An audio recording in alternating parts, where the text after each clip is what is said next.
Momento complicado de la vida política argentina.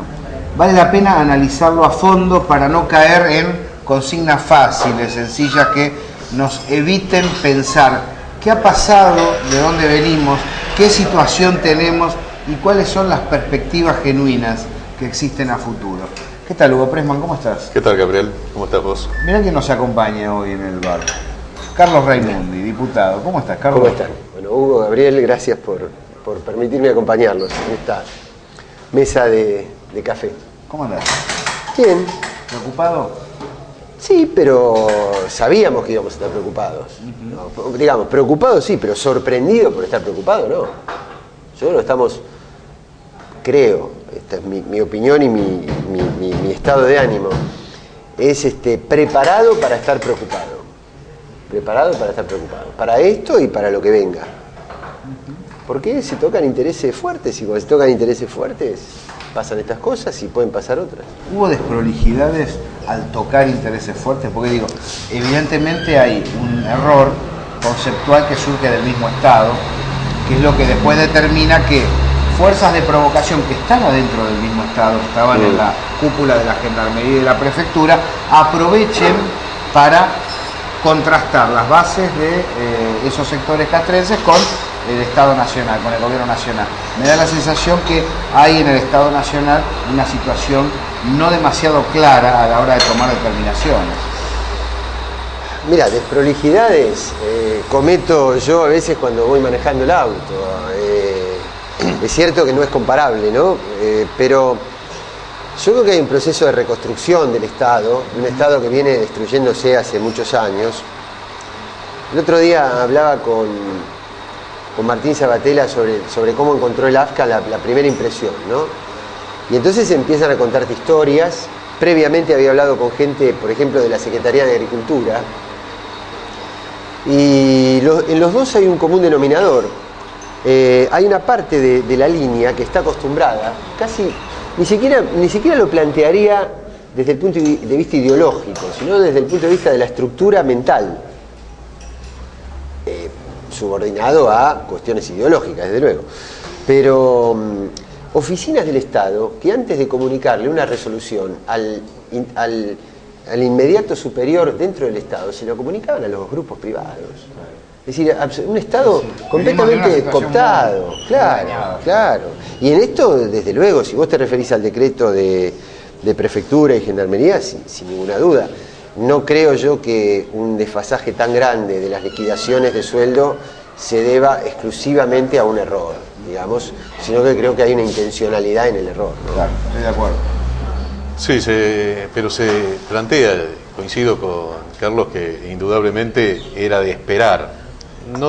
Igual no deja de sorprenderse cómo se abren distintos frentes simultáneamente y un avance que de aquí a diciembre incluso está en tela de juicio si efectivamente el 7 de diciembre que va a pasar en función de toda esta movida con los jueces. Ahí que Clarín ha movido una pieza. Un poco mitología con respecto a la fecha. ¿Qué puede pasar de un día para el otro? Bueno, en realidad, hay un proceso que tiene que ver con operar para que las empresas tomen los recaudos necesarios para cumplir la ley.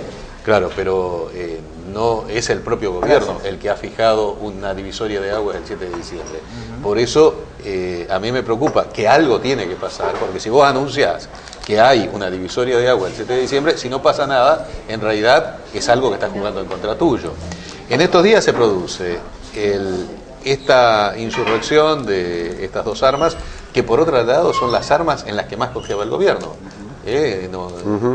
La Prefectura y la Gendarmería están cumpliendo tareas que habitualmente no cumplen, pero en sustitución de policías en las cuales no se confía. Son esas las que han producido este hecho que crea un antecedente complicado hacia adelante. La primera vez que las armas exactamente, es un antecedente que... Porque pensábamos que teníamos disciplinadas a las fuerzas, sí, claro, con problemas internos, todo lo que se quiera, pero que no iban a volver a incurrir en una acción que dañara la democracia. Y había algunos carteles muy nostálgicos de otra época. Se veía ayer en televisión carteles "Vivan las gloriosas Fuerzas Armadas", etcétera, etcétera. Y hay uno que decía "Gracias TN". Gracias TN también. Creo que también cuando vino la gente de Crónica dijeron: no, ustedes no queremos saber nada, que venga TN. Es decir, había todo una escenografía complicada. Después está la desaparición de un testigo en el juicio de Mariano Ferreira. Está una movida muy fuerte, yo creo que va a ser muy fuerte efectivamente, para el 8 de noviembre. A mí me parece que no se debe mantener la pasividad y hay que arbitrar medidas contraofensivas. El gobierno ha perdido la exclusividad o la semi-exclusividad de las redes sociales. Ahí se libra ahora una batalla mucho más pareja. Entre otras cosas, porque como pasa con el fútbol argentino, donde los mejores jugadores van al exterior, los blogueros más importantes han pasado a ser funcionarios del gobierno. Hay una deserción ahí importante. Que no se traduce en respaldo a los medios populares. No, eso lo hemos señalado muchas veces. Y después tenés, y además, esa movida del 8 de noviembre está alentada, entre otras cosas, por, indudablemente, el éxito, en términos relativos y en términos generales también, de la movida del 13 de ¿Pensás, Carlos, que hay una matriz que está relacionada con los intereses monopólicos, relacionados con el tema de la ley de medios, que también está atrás de todo esto? Absolutamente. Del cacerolazo, de la movida de la gendarmería. Absolutamente. Absolutamente, porque hay cuestiones que convergen, digamos, desde intereses particulares distintos. En algunos casos serán ideológicos, en otros casos será mantener prerrogativas sindicales o políticas, como es el caso de la desaparición de Severo, en el juicio por Mariano Ferreira, es decir, de que no salgan a la luz determinadas cosas para sostener situaciones de privilegios, y después obviamente el interés del monopolio de prensa, pero todas ellas convergen en un punto común, que es el desgaste del gobierno. ¿No? Es decir, y claro, en la medida que digamos, el gobierno mantiene su fortaleza, cada uno de estos intereses se debilita. Por lo tanto, lo que hay que hacer es desgastar fuertemente al gobierno. Yo creo que el 7 de diciembre es una fecha que simbólicamente representa mucho. No porque el 7 de diciembre nos vayamos a encontrar con un mapa distinto de los medios, pero seguramente con una acción distinta, con un ritmo de trabajo distinto del que se venía teniendo. Yo creo que la ley de medios tuvo un gran impulso inicial, después tuvo un amesetamiento de gestión muy fuerte, no solamente en el tema de la adecuación, digamos, ¿no? Que algunos le dicen la desinversión, yo prefiero decirle adecuación a los límites que marca la ley, sino también en otros puntos de la ley, que tiene que ver con las grillas, con las señales, con la distribución de las señales, con la incorporación del sector comunitario, con tantas otras cosas. El tema de evitar la publicidad dentro del programa. Bueno, por eso, con muchas cosas. Yo creo que ahora ha tomado un nuevo impulso, y eso claramente duele porque son negocios, lo hemos hablado muchas veces, ¿no? Por un lado son negocios muy grandes, y por otro lado es el patrimonio de la formación del sentido. Claro, ¿no? De tener la opinión de la opinión. Claro. Conducir. Claro, pero yo entiendo perfectamente que no se haya intentado, como dice Carlos, la adecuación de los otros, aparte de Clarín, porque fortalecía más a Clarín. Totalmente, yo comparto eso. Sí, por eso lo entiendo perfectamente. Sí. Ahora, lo que no comprendo es por qué cosas tan elementales como el tema de la publicidad lo siguen haciendo en los canales cercanos al gobierno. Vos ves un programa de apoyo al gobierno como TVR que hace la propaganda en medio del programa. Bueno, hay una inversión muy fuerte ahí que ha derivado en canales opositores al gobierno, ¿no? C5N, hay que escucharlo a Feynman. Digo, hay situaciones que se dan que son bastante... Pero ahí hay una transferencia y creo que hay un pase... hostiles para alguien que dice, bueno, yo quiero que el Estado sostenga otros medios no monopólicos, pero elige cada uno que preocupa. Pero yo plantearía también esto, a ver, lo pongo en debate. Cuando la presidenta afirma, yo tengo que usar la cadena nacional porque si no mi mensaje no llega, cosa que es cierto. Es una admisión. Es una admisión a contrario sensu, que todo lo que se ha hecho en materia de infraestructura periodística, de medios oficiales o paraoficiales, ha sido un fracaso en líneas generales en materia de penetración. Aclarando que yo estoy de acuerdo con el derecho presidencial de usar la cadena nacional. Yo no estoy discutiendo eso, estoy diciendo que si no llega de otra forma el mensaje es porque hay una inversión ahí que no reditúa. Esto es lo que estoy planteando. Sí, puede ser. No sé si llevado a tal extremo de llamarlo fracaso, porque 678 yo creo que ha sido lo mejor que han hecho, aunque de alguna forma la prolongación del mismo mecanismo ha disminuido su eficacia. Sí.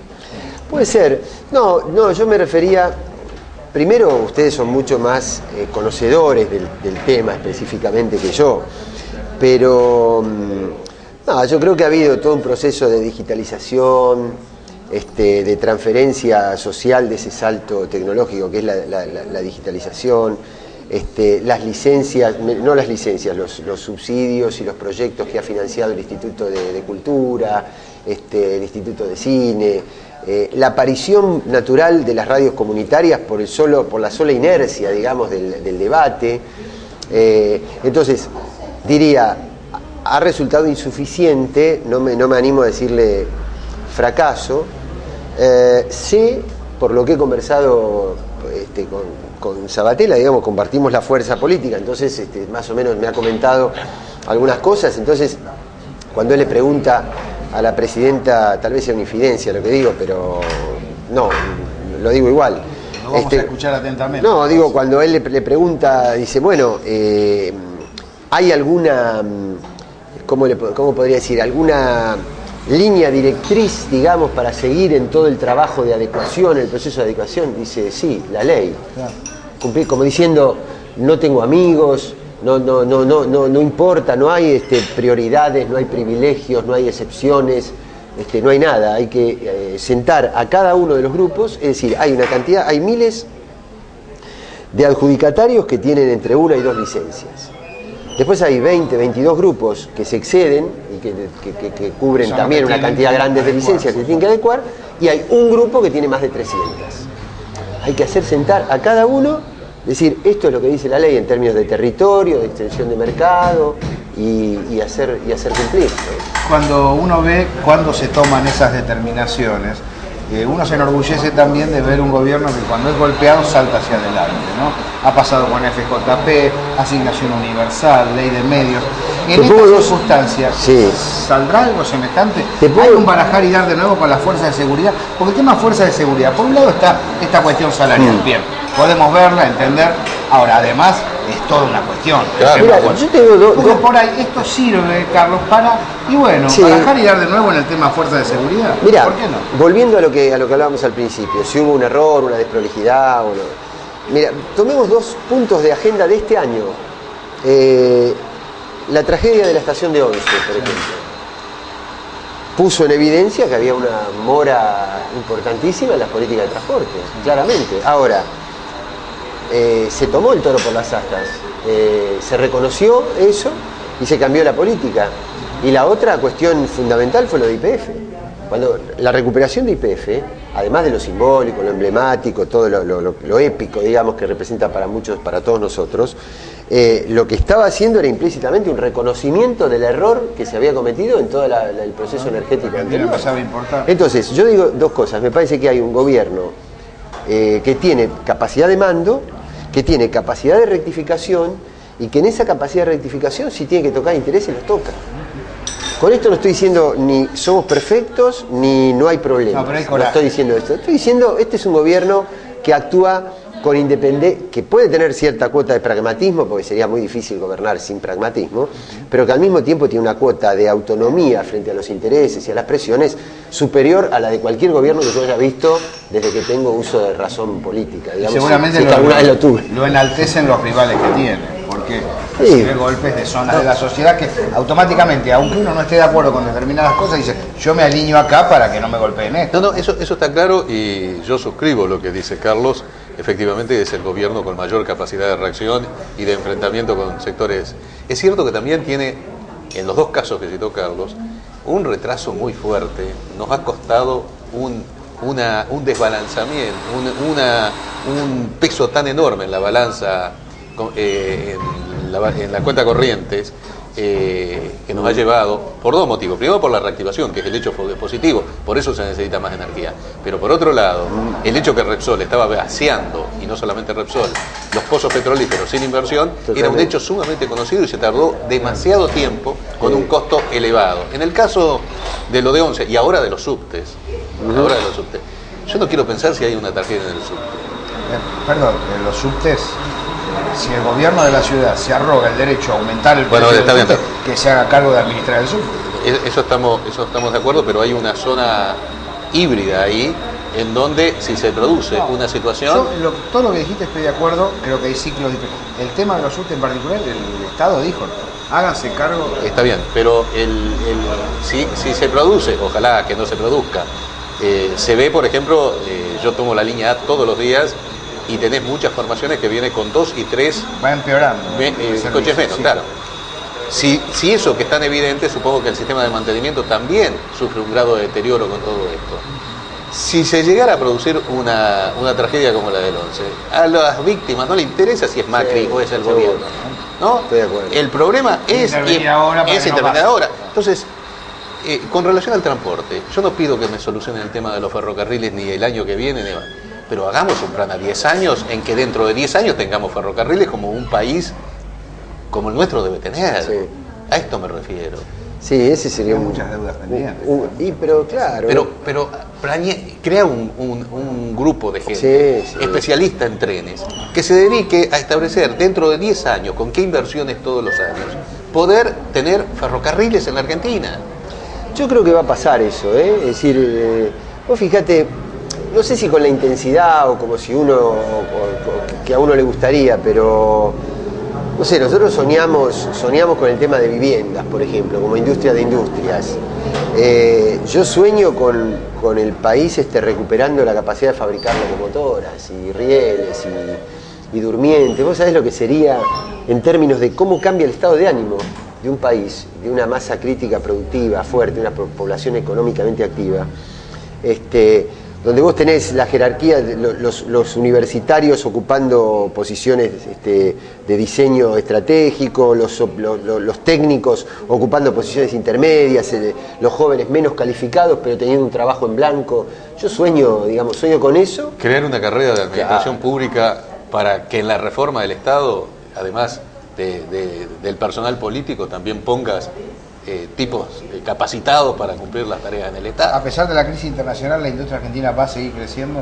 Y yo creo que se apuesta a eso, claramente, ¿no? A mí me da la impresión de que el gobierno apuesta a que el mercado interno, el desarrollo del mercado interno y del consumo y el mercado regional son los que te van a permitir volumen, claro, ¿no? que suplante la caída de la actividad económica. Sí, creo que tener un socio como Brasil es importante en estas circunstancias. Yo avisoro para el año que viene un panorama mejor que el de este año, ¿no? Creo que hay una curva de vencimientos bastante inferior en dólares. Creo que hay una recuperación de Brasil, que en términos de importación y exportación nos va a beneficiar. Y creo que hay un ingreso por la soja mejor que el de este año, porque no tuvimos la sequía del año pasado y porque otros han tenido sequía y han mantenido los precios internacionales. Eso yo creo que va a permitir distender algún clima más tenso que hay con la clase media, ¿no? Creo que es importante eso, el tema del vínculo, ¿no? Economía y opinión pública. ¿Cayó la imagen de Cristina o se sostiene? Yo anticipo lo que yo siento. Lo charlábamos con el editor, con Daniel en la producción, antes de arrancar. La percepción es que se mantiene en las clases populares el respaldo a Cristina y que hay oscilaciones en las capas medias que tienen una distancia cultural importante. Pero no veo una caída abrupta como la que plantean algunos medios de comunicación, como si la sociedad estuviera contrastando con la presidenta. No sé cómo lo ven. Sí, lo que se puede tal vez apreciar que los sectores de clase media, son los que más se escuchan. Los sectores de clase media que ya eran adversarios de Cristina, ahora están más irritados y más activos. En ese aspecto me parece que de alguna forma quedan exteriorizados con el 13 de septiembre y lo que va a ser el 8 de noviembre. Pero falta poquito y es un programa anterior a las elecciones en Venezuela. A mí me parece que son elecciones vitales para América Latina creo que va a ganar Chávez. El tema que pasa la semana posterior, ¿no? El hostigamiento que hay sobre el proceso bolivariano. Claro, vos imaginate una derrota de Chávez, los titulares de El Mercurio, de La Nación, de Clarín, del Comercio de Lima o El País de España, ¿no? Dirían, cambio de clima en América Latina, sí, el populismo inicia su decadencia, ¿no? Y además, ya los lectores de La Nación, Grondona, bueno, Morales Solá, hablan, ¿por qué la oposición no consigue un Capriles en la Argentina? Unifíquense, que esta es la única forma de derrotar el populismo. No, pero Venezuela demuestra que aún consiguiéndolo, un país que crece tiene posibilidad de vencerlo, ¿no? Y también una masa de materia prima muy fuerte, bien administrada, en beneficio del desarrollo social. No, yo creo que sería muy bravo una derrota de Chávez. Todo indicaría que no. Yo igual soy muy cuidadoso con el tema de las encuestas. Sería bravo. Ahora, yo creo que con relación a lo que vos preguntabas antes, creo que la presidenta conserva la iniciativa de la agenda política. Desde luego que hay un proceso de recuperación de la oposición con este tema de las cacerolas y con estas cosas, pero creo que no es un año tan expansivo como fue el año 2011. Claro. ¿No? Creo que ha habido elementos que han... sí, ahora, hay una cosa que no me gustaría dejar de decir, porque creo que es un tema opinable, polémico tal vez. Yo creo que hay una derecha con la que uno es irreconciliable, ¿no? Es decir, y además orgulloso de ser irreconciliable, ¿no? Es decir, están allá, son los que tienen vínculos con el poder económico externo, los que se enriquecieron gracias a la pobreza, los que tienen montada una estructura muy sofisticada de elusión de impuestos, todo eso. Ahí no tenemos nada que ver. Lo que sí creo porque además lo vivo, que hay compañeros míos de la escuela, familiares míos, que nos criamos juntos, que si uno le hiciera una tabla de un multiple choice de 100 cosas de la vida, 95 contestamos igual, en términos de valores. Es decir, no son tipos que negrean a los trabajadores, que no pagan los impuestos. Que a pesar de eso son antikirchneristas. Exacto. Pero resulta que a la hora de analizar la coyuntura política, repiten el discurso del poder, ¿no? Es decir, que no tiene nada que ver ni con la oligarquía, ni con la derecha ideológica, dura, no, sino que vendría a ser parte de los esclavos que recitan como propio el discurso del amo. Yo creo que ahí hay que trabajar.